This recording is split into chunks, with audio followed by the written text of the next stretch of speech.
동시집 해피하우스 74쪽입니다. 우산. 소나기 쏟아질 때 좁은 초마미 너도 우산이야. 길 가는 나에게. 너무 속상한 날 말없이 손잡아준 너도 우산이었어. 울고 싶었던 나에게. 감사합니다.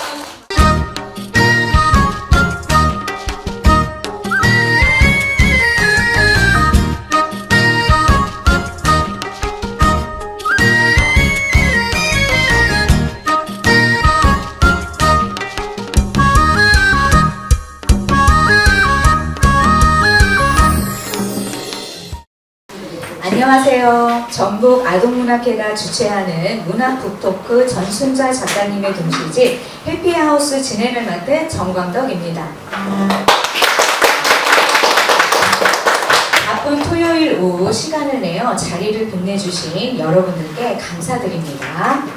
진행에 앞서 오늘 북토크의 주인공이신 전순자 작가님을 소개해드리겠습니다. 전순자 작가님은 1994년 소녀문학과 1996년 월간 아동문학으로 등단하여 아동문학 활동을 시작하셨습니다. 1994년 한겨레 문학의 시, 2011년 시조문학의 시조로 등단했으며 동시집 복사꽃 핀 날을 펴냈습니다.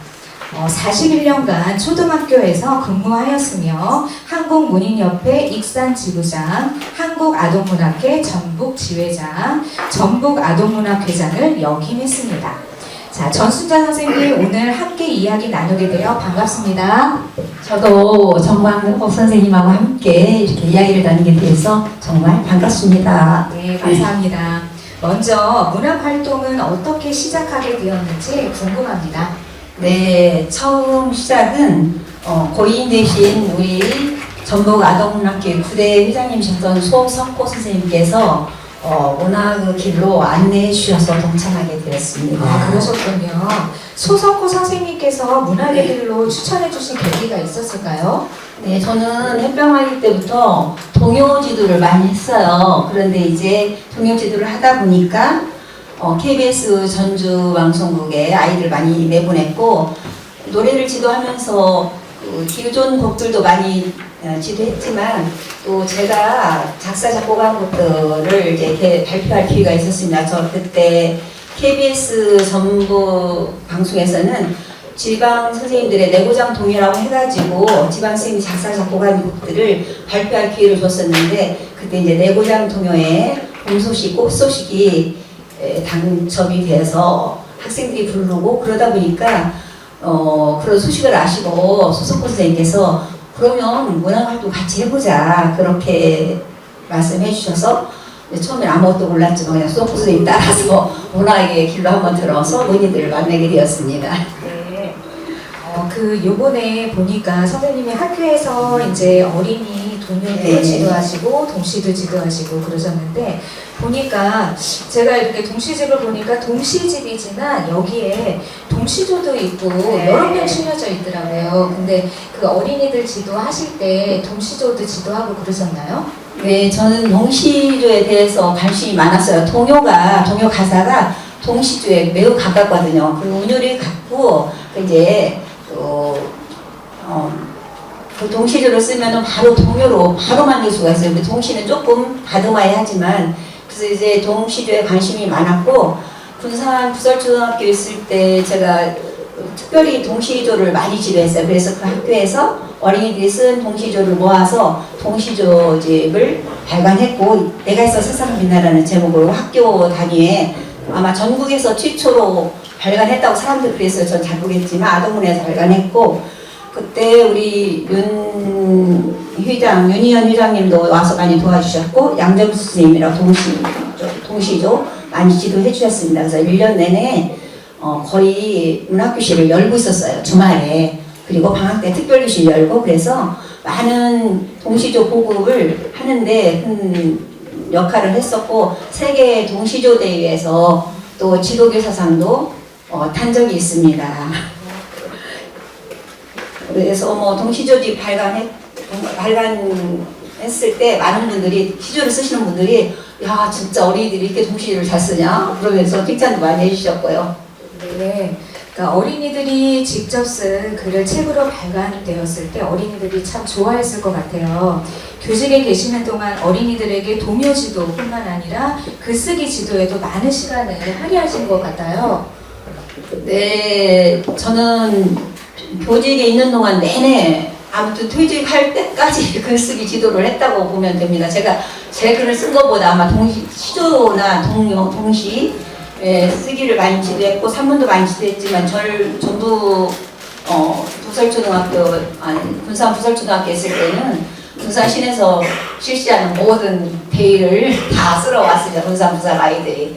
그러다 보니까 어머님들께서 좀 이런 글을 모아서 책으로 내면 좋겠다. 좀 그럴 수 있냐고 하시면서 자발적으로 돈을 모으고 해서 아이들 개인별 5편씩 시를 동시조를 모아가지고 동시조를 발간했고요. 또 망성초등학교에 있을 때도 아이들이 희망봉상 꽃시음이라는 그 제목을 가지고 아이들이 쓴 글을 모아서 책을 발간했었어요. 그러니까 어린이들을 사랑하는 마음과 문예 지도에 대한 열정이 남다르셨던 것 같아요. 그러면 본격적으로 지난 1월에 발행한 동시집 해피하우스에 대해 이야기를 나눠보겠습니다. 그 해피하우스를 엮은 배경을 말씀해 주시면 감사하겠습니다. 매미가 세상에 나올 때 굉장히 많은 시간 땅속에서 시간을 보내잖아요. 나왔을 때 잠깐을 위해서. 그래서 저도 글을 많이 쓰긴 굉장히 많이 썼어요. 그리고 많이 모았었는데 사실 이 세상에 내놓는 게 굉장히 두렵더라고요. 왜냐면 매일 오는 책들을 이걸 다 사람들마다 그래 우리 집에 쌓인 책들을 다 어떻게 처리할 줄 모르겠다고 그런 말 들을 때마다 내가 또 하나의 쓰레기를 만드는 것이 아닌가 그런 생각이 정말 그런 생각이 들어요. 사람들이 그렇게 우리 집 베란다가 무너진다 막 이러면 말을 하시는 걸 보면 그래서 많이 썼지만 그 책들을 바로 못 내고 그냥 보관하고 있었어요. 그런데 너무 오랫동안 너무 쉬는 시간이 많았다.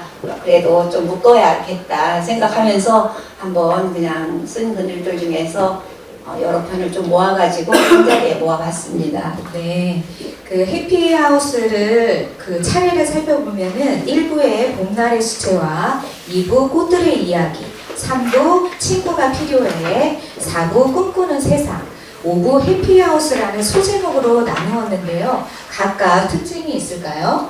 네, 1부 봄내락 수채화는요. 봄은 참 신비로워요. 제가 부설에 있을 때는 그 전에 학교를 일찍 갔어요. 그리고 늦게 밤 10시나 돼서 퇴근을 했어요. 그 학교가 좀 바빠요. 학생들 지도랑 하느라고.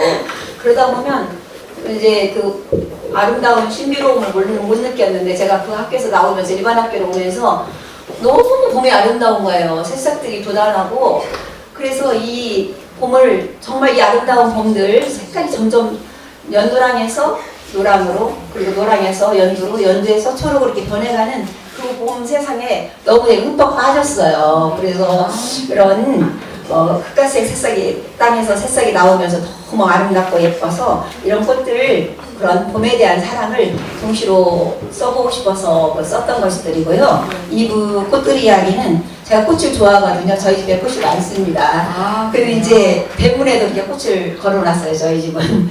근데 그런 꽃들을 만나면 너무 이뻐, 귀엽다, 사랑스럽다 그런 말을 하면서 꽃들 대화를 하는데 그런 것들을 시로 적어본 것들을 모아본 거고요. 3부 친구가 필요해는 늘 곁에 있어서 드러나진 않지만 항상 우리에게 힘과 용기를 주는 어떤 분들이 있어요. 그냥 바라보기만 저한테 이렇게 정강 선생님 옆에 있으면 힘이 되듯이 해서 너무 정말 제가 정강 선생님 특별히 정말 고마운 것은 제가 그 아동문학 시작할 때 정말 많이 도와주셔서 제가 보기만 해도 늘 뿌듯하고 감사한데 그런 친구 함께 떠올리면서 그런 친구들에 대한 기억들을 주살리면서 한번 적어봤고요. 꿈꾸는 세상은 요즘 아이들이 너무 바쁘고 힘들어요. 그래서 꿈꾸는 세상, 애들이 꿈꾸는 세상은 어떤 곳일까? 이런 곳에 가면 이런 생각을 한다면 작은 위로라도 되지 않을까 생각하면서 그런 것들을 글로 써봤고요. 해피하우스는 우리 가정생활의 소소한 이야기들을 집안에서 벌어지는 이야기들을 그냥 모아봤습니다. 아, 그러셨군요. 그 작품집 속에 다양한 주제가 담겨져 있어서 독자들이 재미있게 감상할 수 있을 것 같아요. 그럼 동시집 해피하우스에 실린 작품을 몇 번 읽어보도록 하겠습니다. 아까 이경순 작가님께서 빛날의 수채화를 너무 예쁜 목소리로 낭독해 주셨는데 감사하고요. 그러면 우리 작가님의 목소리도 좀 듣고 싶거든요. 자, 동시조 돌나물인데요. 작품 속에 담긴 의미와 배경을 이어서 말씀해 주시면 감사하겠습니다. 동시집 47쪽에 있고요. 프린트물은 3쪽에 있습니다. 돌나물은요, 우리 돈나물이라고도 하고 돌나물이라고 하는데, 그걸 풀로 생각하세요. 제가 돌나물을 저희 꽃밭 안쪽 구석에 심었더니, 지나가시는 분이, 이 돌나물 뽑아버려. 이걸 왜 여기다 놨어? 그러는 거예요. 근데, 자세히 그것도 꽃이라고 바라보면, 정말 별같이 예쁜 꽃들, 노란 꽃들이 피어요. 지금 막 피었거든요.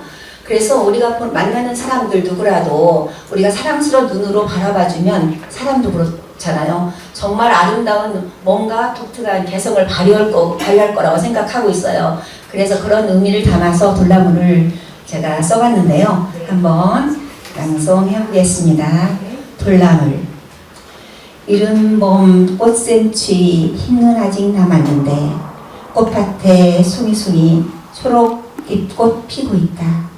검붉은 줄기손마다 꽃 닮은 잎머리. 겨우내 숨죽이고 눈속에 묻혔다가 쭉쭉 지지개 펴고 오동통 물 오른 잎 노란 별꽃무리들 꽃밭 가득 피우겠지. 아우, 멋진 목소리입니다. 여러분 박수 한번 쳐주세요. 네, 다음에 우리가 읽어볼 시는 우산인데요. 동시집 74쪽에 있습니다. 프린트물은 3쪽에 있는데요. 이 시는 여러분들 중에 한 분이 좀 멋지게 낭송을 해주셨으면 감사하겠거든요. 자, 손 한번 들어봐 주세요. 네, 김민철 선생님 나와서 낭독해 주세요. 동시집 해피하우스 74쪽입니다. 우산. 소나기에 쏟아질 때 좁은 초마미 너도 우산이야. 길 가는 나에게. 너무 속상한 날 말없이 손잡아준 너도 우산이었어. 울고 싶었던 나에게. 감사합니다.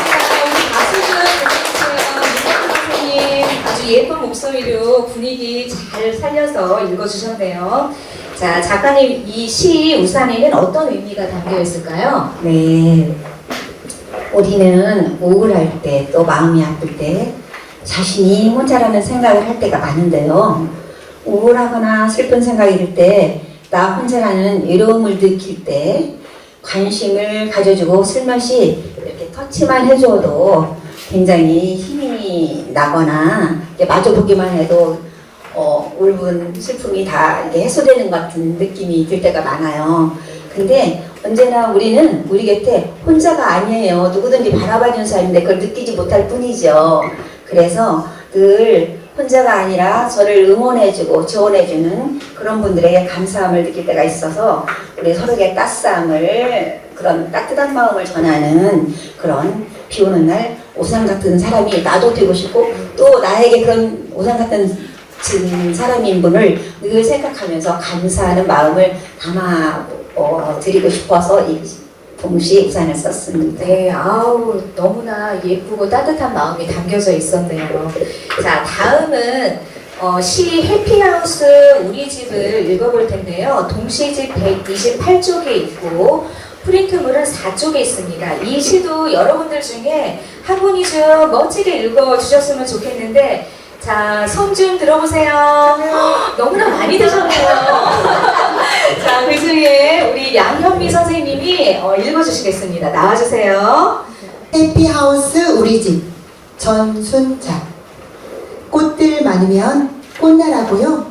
별들 많으면 별나라래요. 엄마, 아빠 사랑해요. 가족 모두 사랑해요. 하늘만큼 땅만큼 영원히 사랑해요. 방글방글 귀염둥이 꼬마 아가씨.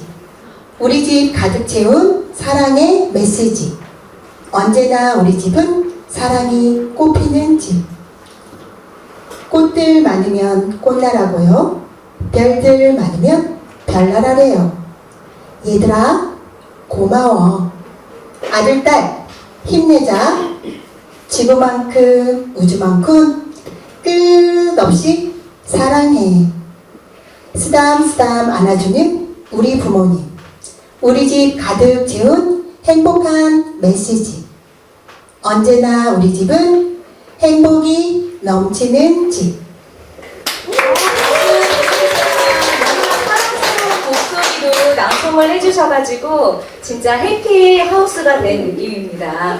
이 시는 가족의 사랑과 행복을 따뜻하게 그려낸 작품인데요. 꽃과 별의 빗대어 표현함으로써 가족의 소중함을 더욱 아름답게 드러내며 감사와 격려의 마음이 시 속에 자연스럽게 녹아있어요. 작가님, 이 동시는 유튜브에서 해피하우스라는 동요로 들을 것 같은데 맞나요? 네. 먼저 이 동시를 쓰게 된 그 계기에 대해서 먼저 말씀드릴게요. 네. 저희 집에 이제 손녀가 한 명 있어요. 저희는 저도 아들만 둘 낳고 큰아들도 장가가서 아들만 둘 낳았는데 둘째 아이가 결혼해서 딸을 하나 낳았어요. 그래서 너무 예쁜 손녀가 생겼는데 그 손녀가 이렇게 그 한 이야기를 그냥 그대로 옮겨놓은 거예요, 거의. 그리고 내가 그 손녀한테 한 얘기. 그렇고요. 그 노래는 전라남도 광주와 전라북도가 주로 활동하는 사람들이 초록동요 음악회를 조직해서 노래를 만들어서 부르고 있는데 네. 그때 그 제가 거기 가사 응모해서 김남삼 선생님께서 작곡해 주신 그 해피하우스라는 노래가 있어서 아마 유튜브에 네네, 들어봤어요. 좋더라고요, 선생님. 네, 그 이번 동시집 해피하우스의 사파를 깜짝 놀랐어요. 작가님께서 직접 그리셨더라고요.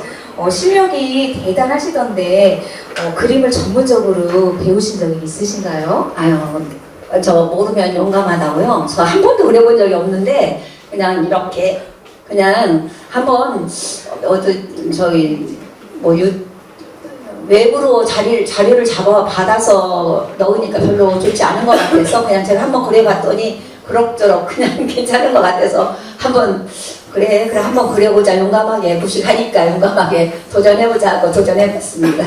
아우, 실력이 그냥 그 그림을 그리신 거는 아닌 것 같더라고요. 자, 그래서인지 동시와 그림이 작가가 동시에 그 내용을 더 잘 알잖아요. 그래서 잘 어울리더라고요. 시각적으로도 즐거움을 맛볼 수 있었습니다.